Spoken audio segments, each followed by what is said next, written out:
Ok, salut à tout le monde.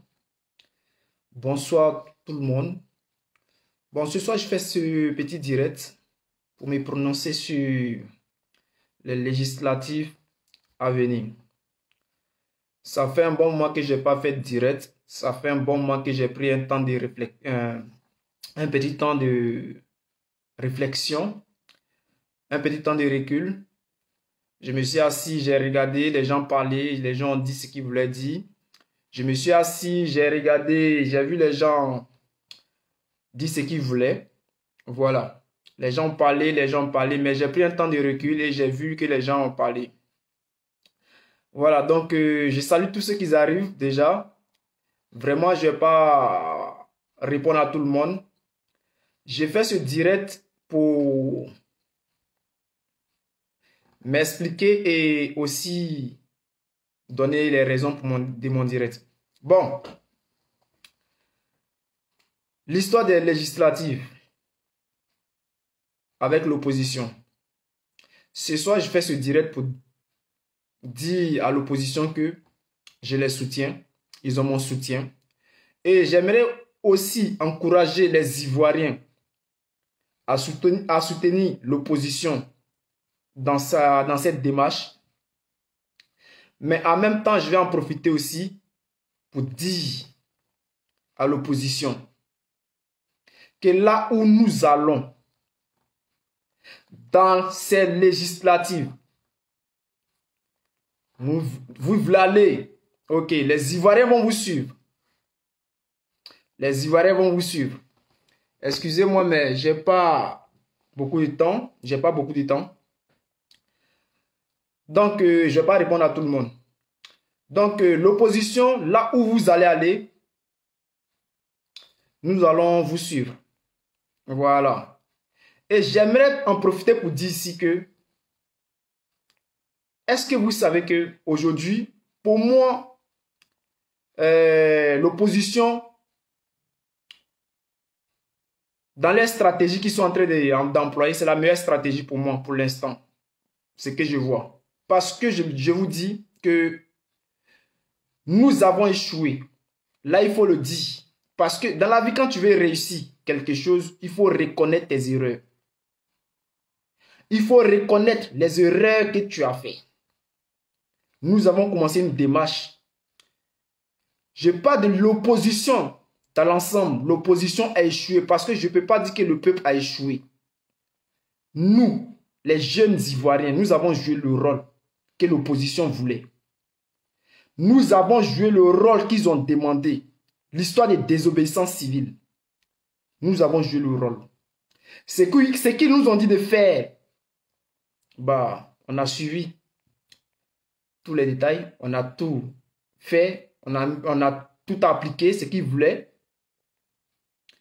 Donc, aujourd'hui,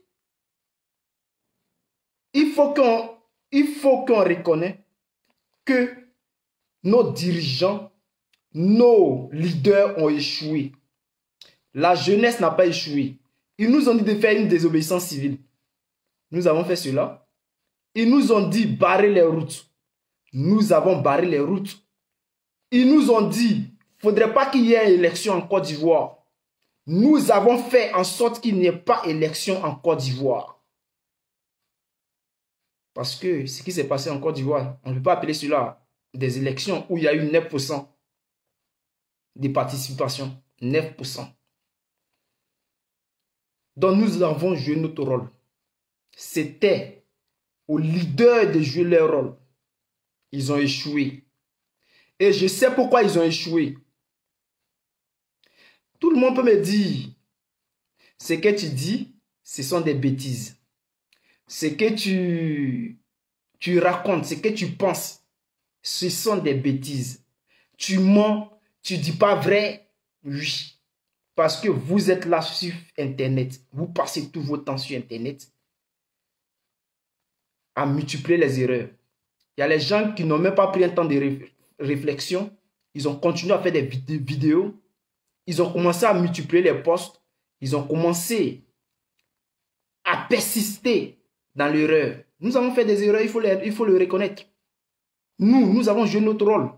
C'est qu'ils nous ont demandé, nous avons fait cela.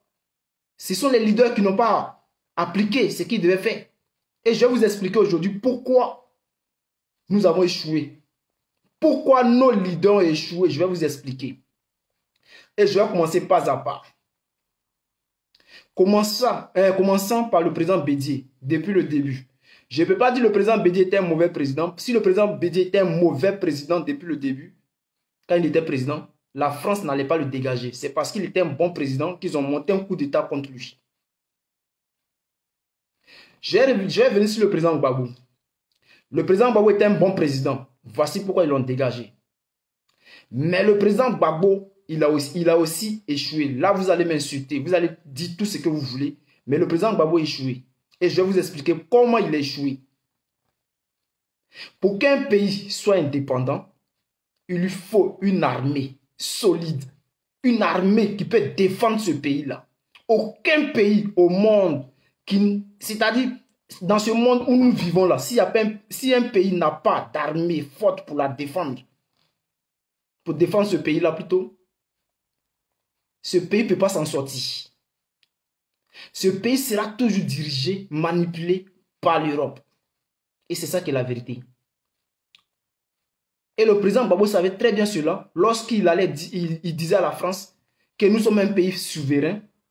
On ne peut, les Français ne peuvent pas s'asseoir en France pour nous dicter nos lois. Il le savait très bien. Alors pourquoi le président Gbagbo n'a pas pris aussi? Parce que, bon, nous étions indépendants, comme il le disait, que nos pays est souverain. Pourquoi c'est la France qui va nous dicter les lois? Alors pourquoi le président Gbagbo, lorsqu'il disait qu'on est souverain, pourquoi le président Gbagbo n'allait pas signer avec des pays qui étaient capables de nous défendre? Même pas seulement de venir s'installer en Côte d'Ivoire, mais renouveler nos armes, nous donner des armes nécessaires pour pouvoir nous défendre lorsqu'ils prenaient le pouvoir. C'est ça qui devait être la première préoccupation. C'est vrai, ils l'ont attaqué. Et ça aussi, lorsque le pays a été attaqué, ça devait être aussi, je peux dire, un problème qu'il devait prendre au sérieux pour pouvoir nous défendre. Je n'attaque pas le président Gbagbo parce qu'il faut l'attaquer, mais je dis aussi ses erreurs. Il nous fallait une armée forte pour défendre la Côte d'Ivoire. Le président Gbagbo n'a pas misé sur une armée. Il a plutôt misé sur la réconciliation et, je peux dire, ouais, la réconciliation et la démocratie. Vous pouvez m'insulter, vous pouvez dire tout ce que vous voulez, mais c'est la vérité. Le président Gbagbo a échoué sur ce côté. Il faut le reconnaître. Si on ne peut pas reconnaître nos erreurs, jamais nous allons avancer. Il faut reconnaître nos erreurs. Chacun peut dire ce qu'il veut. Mais aujourd'hui, regardez, lorsque nous avons commencé la désobéissance civile, nous avons commencé l'histoire de CNT. Le président Gbagbo ne se reconnaissait pas dans l'histoire de CNT. Parce que pour lui, il fallait dialoguer. Il fallait dialoguer. Et ça aussi, c'était un bon point.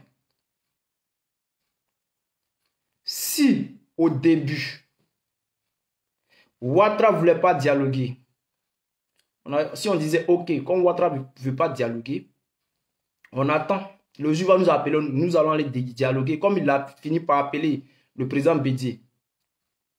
Bon, ça aussi c'est compliqué, parce que Ouattara est dans sa logique du plus fort. Aujourd'hui,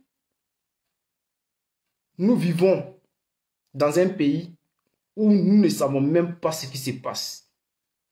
Nous nous battons entre nous, c'est-à-dire on parle de RHDP, les GO, les FPI, les PDCI, on se bat. Les Ivoiriens sont en train de se battre entre eux. Pendant ce temps, la France est en train de s'enrichir sur la Côte d'Ivoire. Salut à toi, Constant.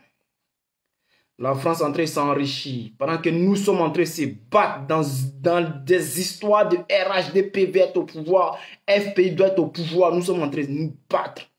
Pendant ce temps, celui qui est en train de nous mélanger, le colonisateur, est en train de s'enrichir. Voici pourquoi aujourd'hui, moi, je décide de dire que je suis avec l'opposition pour l'histoire des législatives. Parce que, vous savez, si l'opposition, depuis fort longtemps, avait préparé la présidentielle, ils savaient très bien que Ouattara n'allait pas lâcher prise. S'ils avaient préparé cela, Ouattara n'allait pas nous dominer. Mais ils n'ont rien préparé parce qu'ils n'avaient rien. Ils n'avaient rien dans leurs poches pour pouvoir organiser cela. Il y a les gens qui disent non, que pourquoi il faut payer les gens qui doivent sortir. Pourquoi il faut payer ceux qui organisent les gens. Mais pour toutes ces organisations-là, c'est payant. Ce n'est pas gratuit. Ouattara, il était dans l'opposition. Il payait ses opposants, ses partisans pour organiser des groupes pour pouvoir aller faire des marches. Ouattara est devenu président. Il payait les micros pour aller attaquer les manifestants. Pourquoi nous aussi, on ne peut pas financer des jeunes pour pouvoir mobiliser du monde? Pourquoi on ne peut pas financer des jeunes pour pouvoir nous défendre? C'est parce que il n'y avait pas d'argent. C'est parce qu'il n'y avait pas d'argent. Les opposants n'avaient rien dans leurs poches. Les opposants n'avaient rien dans les poches. Et aujourd'hui, si ce côté-là, nous avons échoué. Alors j'espère que cette fois-ci, on va aux législatives. D'accord.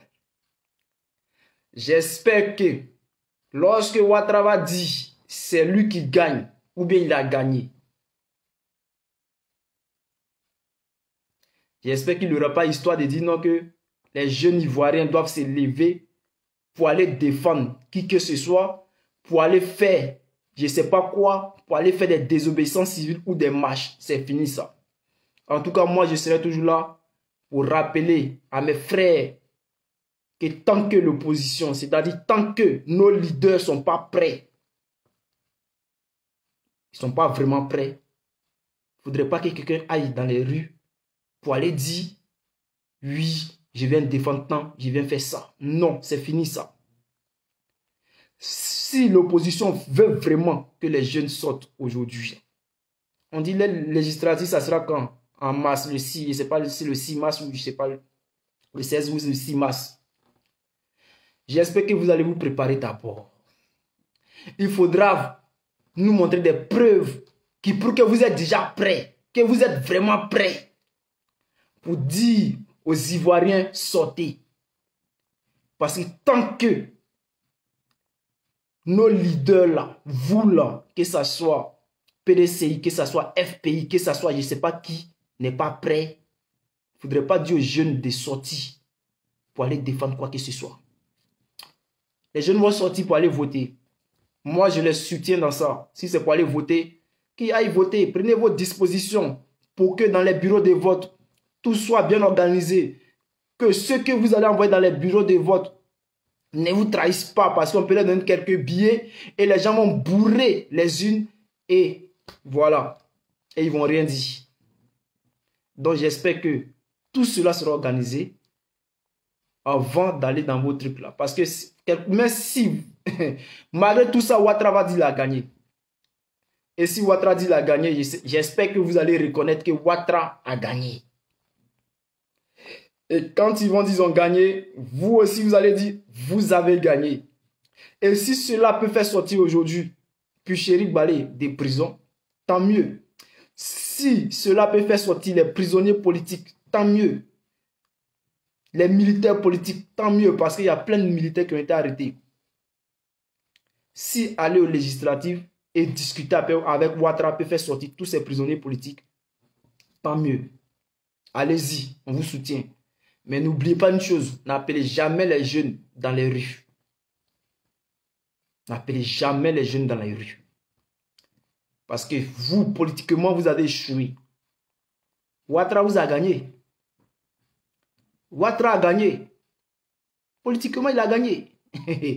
Parce que lorsqu'on vous parle, vous nous prenez comme des jeunes, ils sont nés hier, ils connaissent quoi dans la politique. Dans ce monde-là, c'est les plus forts qui dirigent ce monde. C'est les plus forts qui dirigent vos pays. Nos pays sont dirigés par les plus forts. Alors, pour prendre ton indépendance, il faut que tu sois fort. Pendant que Guillaume Soro se promenait de pays en pays pour aller chercher des relations, pour aller chercher main forte, lorsqu'il allait en Angleterre, en Russie, en Allemagne, en je ne sais pas où encore, en Turquie et tout là, vous étiez assis dans vos salons. Mais je crois très bien que si le FPI l'avait accompagné, si le PDCI l'avait accompagné, si l'Idolmen l'avait accompagné, on allait peut-être avoir un partenaire. Parce qu'aujourd'hui, il faut se dire la vérité. Aucun pays ne peut se développer tout seul. Nous avons besoin des pays qui sont forts pour pouvoir nous développer. Il faut se dire la vérité. Et Ouattara s'est accroché à la France. Pourquoi il s'accroche à la France? Parce qu'il a peur. Il a peur de mourir. Parce que lorsqu'il voit en face de lui qu'on lui dit « Ah, si le FPI vient au pouvoir, c'est fini pour le RHDP. » Eux aussi, ils ont peur. Lorsqu'on leur dit « Non, si le PDCI prend le pouvoir, c'est fini pour le RHDP. » Eux aussi, ils ont peur. Alors, qu'est-ce qu'ils vont faire? Ils vont s'accrocher à la France, même si c'est pour vendre tout le pays. Ils vont vendre tout le pays et s'accrocher au pouvoir. Pour ne pas que on les met en prison ou on les tue. Mais c'est la vérité. Et ils ont bien raison. C'est la politique. Lorsque Guillaume Soro se promenait de pays en pays, pour aller chez... Vous étiez dans vos salons.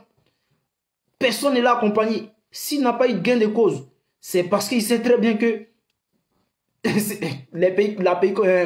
un pays comme la Russie ne peut pas faire confiance à Guillaume Soro, à lui tout seul. S'il n'est pas accompagné du PDCI ni du FPI, à lui tout seul, il ne pouvait pas avoir gain de cause. Et vous pensez que c'est avec les mains nues qu'on va libérer le pays? Que le pays sera libéré un jour? Jamais. Mais allez-y avec Ouattara, discutez avec lui, causez avec lui, rentrez dans le gouvernement, travaillez, gagnez de l'argent pour pouvoir aider les jeunes à se lever un jour ou bien rentrer dans le gouvernement. Travailler, gagner de l'argent pour pouvoir programmer. Mais lorsque vous rentrez, vous-même vous voulez rentrer dans le gouvernement, là, je sais que l'argent que vous partez chercher là, c'est pour vos poches. Parce que je sais très bien que les partis politiques sont financés par le gouvernement. Mais cet argent que vous gagnez là, ça rentre où? Pendant la désobéissance civile, on n'a rien vu. On n'a même pas eu un groupe de jeunes qui s'étaient organisés pour pouvoir appeler les gens dans les rues, rentrer partout pour pouvoir appeler les gens dans les rues. Aucun jeune. On n'a vu aucun jeune. Et vous avez passé votre temps à vous promener dans le pays pendant que d'autres étaient en train de chercher des forces extérieures. Vous pensez que c'est avec les mains libres qu'on va libérer le pays? La Côte d'Ivoire sera jamais... Vous qui rêvez que non, la Côte d'Ivoire sera libérée avec les mains nues, avec un groupe de masse. On va sortir en masse pour aller libérer la Côte d'Ivoire. La Côte d'Ivoire ne pourra jamais être libérée avec des mains nues ou bien un groupe de masse.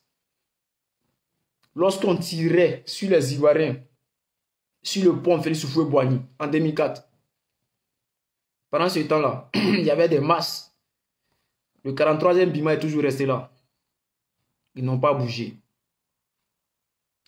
Ils ont sauté des têtes des jeunes Ivoiriens à l'hôtel Ivoire. Les militaires français sont toujours restés là. Quand tu regardais les Kalash et puis tu regardais nos Kalash, Kalash des Ivoiriens, des militaires ivoiriens, c'est Kalash des années 80 que tu voyais dans les mains. Quand tu regardais pour les Français, tu ne pouvais pas faire la comparaison. Malgré tout ça là. Aujourd'hui là, moi je pense qu'on fait le mauvais combat. Nos vrais combats là, c'est pas contre le RHDP. Nos vrais combats là, c'est pas contre le FPI. C'est pas contre le PDCI. C'est ceux qui volent nos ressources. C'est Drian, c'est Macron. Et aujourd'hui, je sais qu'il y a les jeunes pro-Soro qui ont dit non, mais qu'est-ce qu'il dit? Soro même là, il sait qu'il a été trompé, trahi par Macron. Il ne va jamais dire ça à ses partisans. Lorsque l'avion de Soro arrivait en Côte d'Ivoire, qu'il a fait demi-tour. J'ai fait un direct ici, ou bien, je ne sais pas. J'ai fait une vidéo où je disais que Soro a été trahi par Macron. Parce que c'est ce jour-là que tout devait se passer. Mais Soro a été trahi par Macron. Lorsque les Français mettent Soro, les Français ont mis Soro dans l'avion pour l'envoyer en Côte d'Ivoire, en lui faisant croire que si tu arrives, tout sera géré. Pendant ce temps, ils étaient en train de mettre la pression sur Ouattara. Et Ouattara les a donné les contrats qu'ils voulaient. C'est comme ça qu'ils ont dit à Petit la faute est retournée. Parce qu'ils ne pouvaient pas le livrer. Ils avaient encore besoin de lui pour mettre la pression sur Ouattara. C'est pareil pour le président Gbagbo. Vous pensez que c'est à cause de Ouattara que le président Gbagbo ne peut pas rentrer en Côte d'Ivoire? Détrompez-vous. Ce n'est pas à cause de Ouattara. Ce n'est pas à cause d'Ahmed Bakayoko. Les vrais coupables sont là. Ceux qui maintiennent le président Gbagbo en France. Le président Gbagbo même là, en Belgique, il le sait. Le président Gbagbo le sait très bien. Pourquoi il dit toujours, lorsqu'on lui parle de Ouattara, il dit non que Ouattara est lui là. C'est une histoire de asseyons-nous et discutons. Pourquoi il ne parle pas de désobéissance civile? Pourquoi il n'appelle pas le peuple à sauter Ouattara? Parce qu'il sait que le vrai problème de la Côte d'Ivoire, ce n'est pas Ouattara. Ouattara n'est rien dans cette histoire. Ouattara est juste là pour lui se protéger. Parce qu'il ne veut pas mourir. Parce que pour lui, ce qu'on lui a mis dans la tête, c'est que si le FPI prend le pouvoir, il sera en prison ou il sera tué. On lui a fait croire que non, si le PDCI prend le pouvoir, soit il est mort, soit il est en prison. Et voici comment Ouattara, il a peur.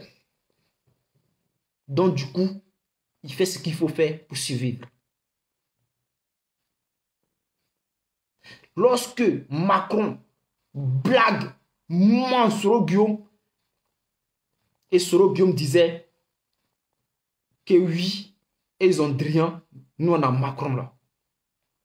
C'est parce que Macron était rentré fort dans sa gorge. Ils l'ont menti. J'ai fait des directs ici. J'ai parlé de cela. Qu'est-ce qu'ils m'ont dit? Tu racontes quoi? Tu enlèves ça où? Tu es menteur. Lorsque l'avion de Soro Guillaume fait demi-tour, et j'ai fait une vidéo pour dire Soro Guillaume a été trahi par Macron. Personne ne m'a cru. Personne ne m'a cru. La réalité, elle est là. La réalité est là aujourd'hui. Lorsque Soro Guillaume se promène aussi, il vient, il revient, et quelques mois plus tard, il comprend que oui, il a été vraiment trahi par Macron.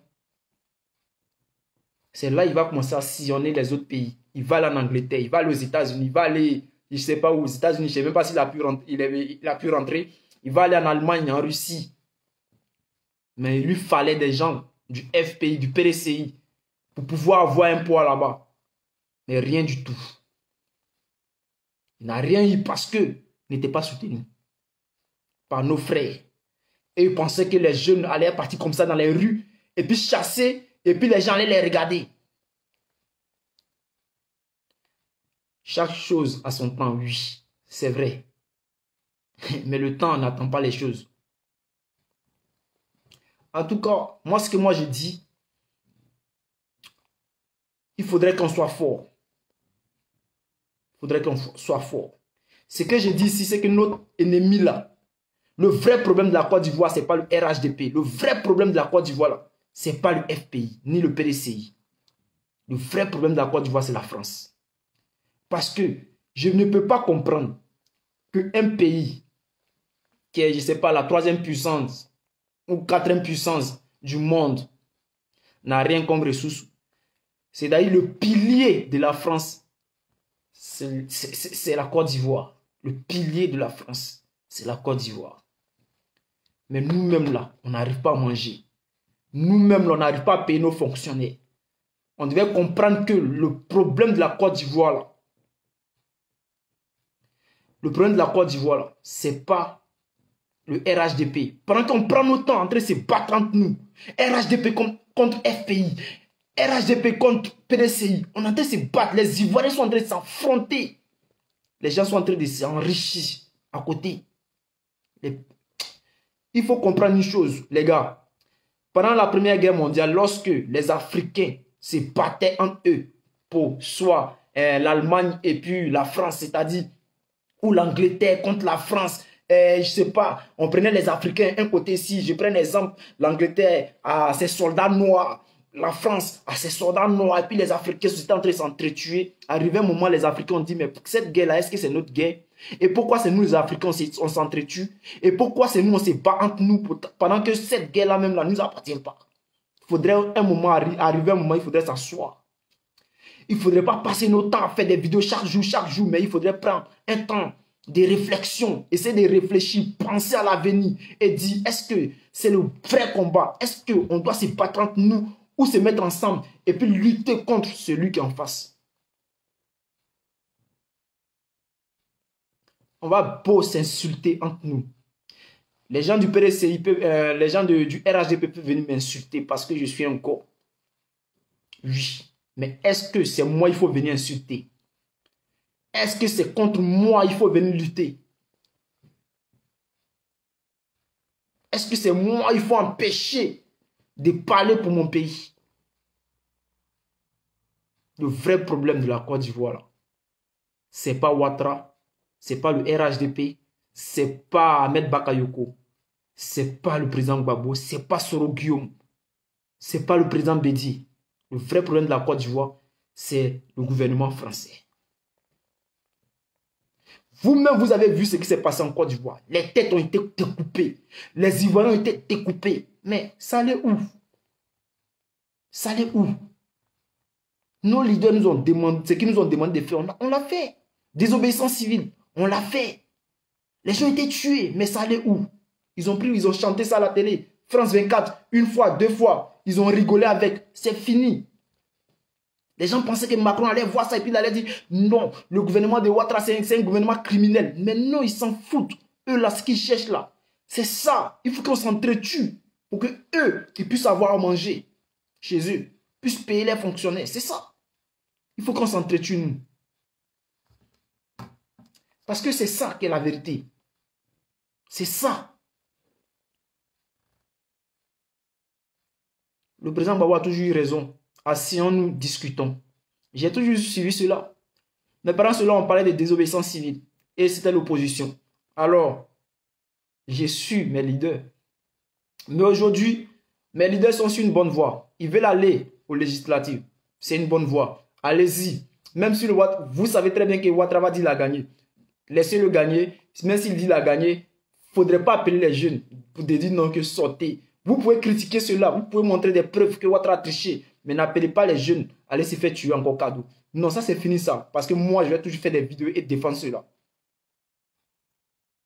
Parce que je vais vous dire une chose aujourd'hui. Si Ouattara et l'opposition se mettent d'accord, s'ils s'attendent là, la France n'aura plus de moyens de pression sur Ouattara. Et peut-être les choses vont changer. Mais Ouattara a peur. Tant qu'ils vont garder Soro Guillaume ici, Ouattara va toujours avoir peur. Et Soro Guillaume aussi devait comprendre que à un moment de la vie, là, il faut essayer de réfléchir.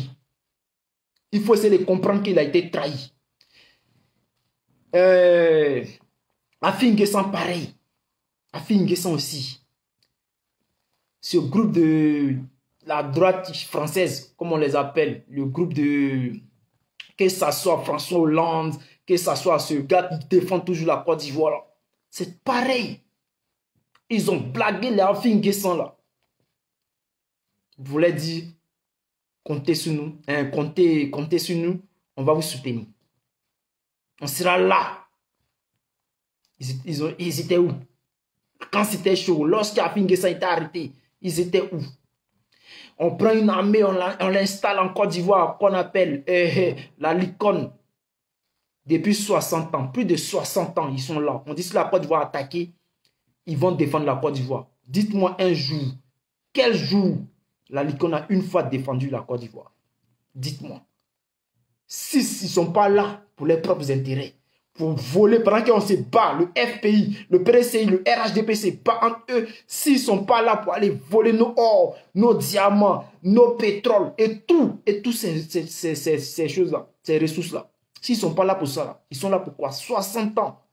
Même pas une fois, ils ont tiré en l'air pour faire peur aux agresseurs qui sont en face. Même pas une fois. Même pas une fois. Les gens veulent me dire oui, mais pendant que la rébellion c'était entre Ivoiriens. Non, laissez cette histoire de entre Ivoiriens. Quand tu signes un contrat, de dire que si un pays t'attaque, je suis là pour te défendre. que ça soit, excusez-moi, je suis très inspiré, que ce soit des Ivoiriens, une fois qu'ils traversent des frontières pour rentrer en Côte d'Ivoire avec des armes pour venir tuer les Ivoiriens, que ce soit des Ivoiriens qui quittent au Burkina Faso, c'est plus la Côte d'Ivoire. C'est plus la Côte d'Ivoire. Parce que vous ne fouillez pas dans les poches pour connaître les nationalités. Et pendant ce temps, il y avait aussi des Burkinabés, des Guinéens, des Maliens, des mercenaires guinéens, maliens, burkinabés qui étaient dans ces groupes de rebelles qui venaient attaquer la Côte d'Ivoire. Est-ce que la Licorne a une fois défendu? Ils ont dit c'est entre les Ivoiriens. Mais on a signé un contrat, les gens ont traversé la frontière. Qu'est-ce que vous voulez de plus? C'est pour cela que je dis aujourd'hui que cette guerre que nous sommes en train de vivre là, cette guerre que nous sommes en train de nous imposer, c'est tuer entre les Ivoiriens, c'est tuer entre Africains là. Je crois que on s'est trompé de guerre. Pour moi, nos ennemis ne sont pas là. Il faudrait qu'on se calme, qu'on prenne des temps de réflexion, qu'on essaie d'analyser, qu'on regarde aussi les histoires qui sont passées dans le passé. Je ne parle pas de, quand on dit rébellion, je vous dis une chose aujourd'hui.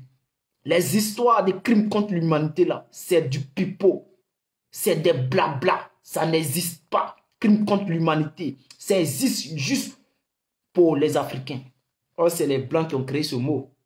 Les gens vont me dire, mais est-ce que ce ne sont pas des vrais crimes? Oui, ce sont des vrais crimes. Mais qui est derrière ces crimes-là? Parce que lorsqu'on parle de crimes contre l'humanité, qu'on prend nos frères, nos présidents pour les déporter en Europe. Mais si on parle de crimes contre l'humanité, pourquoi Sarkozy se balade dans ce monde-là? Il se balade en France, il va en Côte d'Ivoire, il va où il veut. Parce que ce gars-là, il a décimé la Libye, il a tué des Ivoiriens. Lui, là, pour lui, le crime contre l'humanité, là, il ne connaît pas ça. Il ne connaît pas ça. Il n'y a que des Africains. Donc, on devrait essayer de comprendre. Laissez ce Robion huler. Laissez ces histoires de crimes contre l'humanité ou bien quoi, là, les gars. Il faudrait qu'on change, et il faudrait qu'on change de mentalité. Il faudrait qu'on se mette ensemble. Ceux qui ne sont pas d'accord avec ça, vous ne pouvez pas être d'accord avec ça parce que vous ne pouvez pas comprendre. Vous voyez des sorciers partout. C'est normal.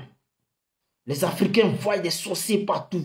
Lorsque tu dis quelque chose qu'ils n'aiment pas, tu es un sorcier. Vous savez pourquoi vous voyez des sorciers partout? C'est la galère qui vous fait voir ça. Lorsque tu as faim, lorsque la galère te frappe, tu vois les sorciers partout. Même un bébé n'a qu'à marcher sur ton pied. Pour toi, c'est un sorcier. Lorsque tu vois un chat noir passer, ça, c'est la sorcellerie. Parce que c'est la galère qui te fait ça. C'est la souffrance qui te fait ça. La souffrance te fait voir des ennemis partout. Il faudrait qu'on s'assoie pour essayer de réfléchir, pour essayer de comprendre si vraiment on fait le vrai combat. Parce que pour moi, là, le vrai combat, là, on devait orienter ça ailleurs. On doit se mettre ensemble. Même Alassane Ouattara, même, il a échoué encore. Malgré tout ce qu'il a fait, il a échoué. Pourquoi il a échoué? Alassane Ouattara, il est venu, il a pris le pouvoir par la force. D'accord. Tu savais très bien que la France allait te manipuler. Ces milliards que tu as pris pour construire des ponts qui ne servent à rien, qui servent plutôt à la France. C'est-à-dire que tu fais payer les Ivoiriens encore pour passer sur ce pont-là, pour prendre la recette pour donner à la France là, chaque jour. Et puis on doit payer encore des milliards là. Cet argent-là, tu pouvais prendre, payer des vrais hommes, former des vrais soldats pour défendre la Côte d'Ivoire. On dit qu'il n'y a pas de travail. Il n'y a pas de travail ici, il n'y a pas de travail ici. Mais être militaire, être gendarme, être policier, là, ce n'est pas de travail. Augmenter le nombre des militaires. Infini. On dit Corée du Nord. Regardez la Corée du Nord. Qui va parler sur la Corée du Nord? Qui peut parler sur la Corée du Nord? Malgré c'est un petit pays. C'est parce que militairement, ils sont prêts. Que les gens n'arrivent pas à les manipuler. Lorsqu'on regarde Centrafrique aujourd'hui, qu'est-ce qui s'est passé en Centrafrique? C'est même ce qu'ils ont fait au président Gbagbo là. C'est pareil, les gars voulaient faire en Centrafrique. Mais ce qui s'est passé, c'est que le président, il a vite compris cela. Il a fait venir la Russie. Malgré qu'il avait des contrats avec la France, il dit mon pays est souverain. Donc je peux encore signer des contrats. Il a signé des contrats avec la Russie. Ça allait où? C'est parce que son pays est souverain. Sinon aujourd'hui, bon, je suis pas là pour... C'est peut-être juste pour dire que je soutiens l'opposition dans cette histoire de législative. Ils veulent aller, on les soutient, qu'ils aillent. On demande aux Ivoiriens d'aller voter. Allez-y voter. Tranquille. Si Ouattara dit il a gagné, il a gagné. Laissez-le. Laissez-le, il a gagné, il a gagné. Ça ne sert à rien d'envoyer les gens encore dans les rues pour aller dire désobéissance civile ou bien allez-y récupérer tel pouvoir ou bien telle victoire. Non, c'est fini ça. Voilà, c'est fini ça. Il veut qu'on aille voter. On va aller voter. Si Ouattara dit il a gagné, il a gagné. Tranquille. Ça ne sert à rien qu'on se batte entre nous les Ivoiriens. Ça ne sert à rien d'envoyer les enfants des gens aller se faire découper pour rien. Parce que vous, les leaders, que ce soit les Nyamia Kona, je peux dire Papa Ounye, Président Bédié, Afin Guessan, tout cela, personne n'est prêt. Personne n'est prêt. Le président Bédié, il a passé tout son temps, il a fait 10 ans dans le RHDP. Au lieu de passer son temps à chercher aussi des personnes qui pouvaient le soutenir, non, il écoutait les Emmanuel Macron, les François Hollande, les Sarkozy là, le plaguer. Et il s'est assis chez lui tranquille. Voici comment lui il échoue aussi. Donc, merci aux Ivoiriens. Je suis passé pour dire que je soutiens l'opposition. Allons-y aux législatives. Ce qui va se passer, voilà, c'est ça. Passez une bonne soirée les Ivoiriens. Soyez salués depuis vos positions. On est ensemble. Voilà, le bar a repris. Nous allons continuer.